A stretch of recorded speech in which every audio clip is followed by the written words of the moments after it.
Hey guys, I'm starting to get back into the rhythm of doing videos for you. So we're going to start trying to do that on Fridays to help you access the information for your self-directed time. So we're going to start with looking at the stages of an investigation to start you on the path of your practical investigation for outcome 3. So this is a really useful diagram which you can use throughout the whole process. So we're going to be going through each of these dot points. In each section, there's obviously, so we've got the topic selection phase. I'll use my mouse instead of my hand. Topic selection phase here. Then we start moving into the planning phase and moving forward into investigation when we're going to do this section at, what's that place called? The desal plant, the Wonthaggi desalination plant. So all of this will be in your logbooks, your practical journals. This data will be collected in your practical journals on our outdoor experience, and then reporting will be the scientific poster. Topic selection phase. So we have chosen our topic. I've chosen it to keep it in line with the desal plant. So it's when the whole topic itself is the rehabilitation of the area surrounding Wonthaggi desalination plant.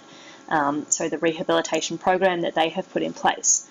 So there's multiple things that we want to look at in this topic. So it's quite a broad area, and there's scope for you to choose something that is interesting and important to you. So we want to look at an area of interest for you within the topic.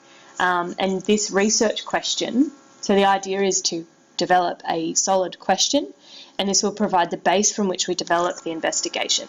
Okay. Some of you may choose to do a controlled type experiment by developing a hypothesis and exploring controlled variables. Okay, so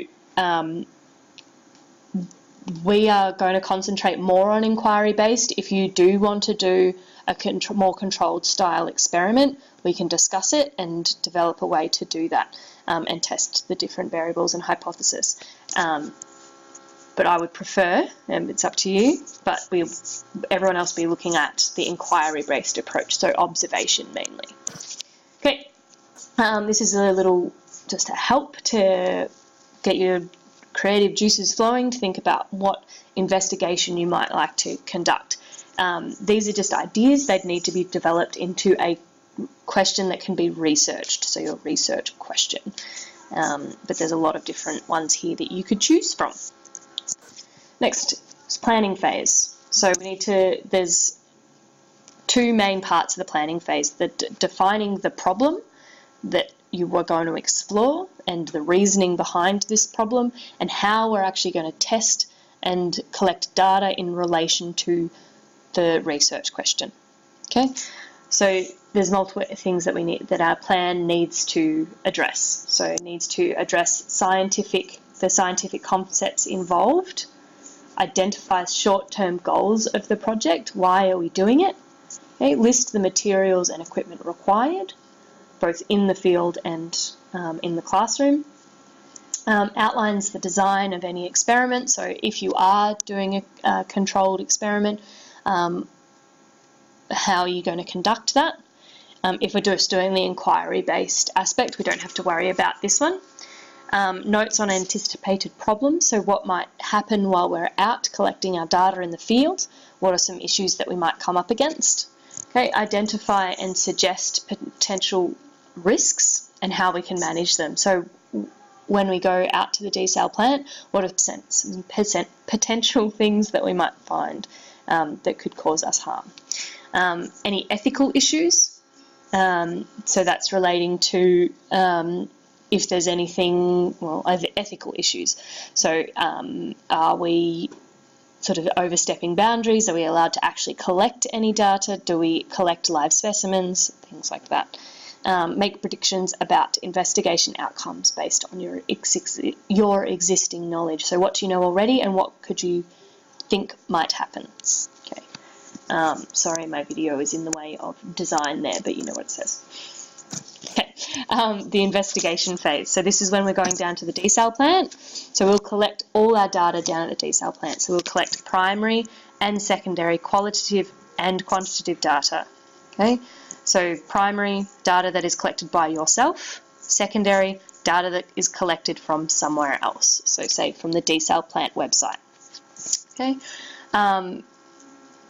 we will get this data from our own observations, from field work that when we go out. So what we'll be talking about a little bit when we're looking at the planning phase is the use of quadrats and transects, because that's most likely the style of data collection that we'll be using. Okay, and then while we're out there, you should also note any difficulties or problems that you come across. So any issues that stop you from being able to collect data, or issues that you have with the collection of the data, how reliable the data is. Okay, and then that comes into the evaluation phase as well. So we look at the specific data that you found and how it relates to and helps support the research question. Okay, this is where we start putting all our information into graphs and representations of what we find. Okay. The reporting phase, we've spoken about this briefly, so you'll be doing, and I'll have another PowerPoint on this, on specifically the scientific poster. There's a whole PowerPoint on it, so this is when we'll get back to this. So consider the data collected, making inferences from the data, so reporting any personal areas, any problems that you encountered, and when we're trying to answer the question. And then we also want to look at the repeatability and reproducibility of your research methods. Okay, so that's the basic outline of how it's going to go. We're going to start with the topic selection phase. So for today, what I'd like you to do is go back to this slide. Okay, so go back to this slide, use it as assistance to help you develop your research question. Okay, this is the first thing that we want to knuckle down, is turning these into a question. For example, has the rehabilitation of the wetlands increased bird population? Or has the rehabilitation of the Wonthaggi desal plant increased bird population? Has the dunes? Rada. We can talk about it a bit more in class. But just start getting some ideas of what you might like to investigate while we're down there. Okay, cool. Thanks, guys.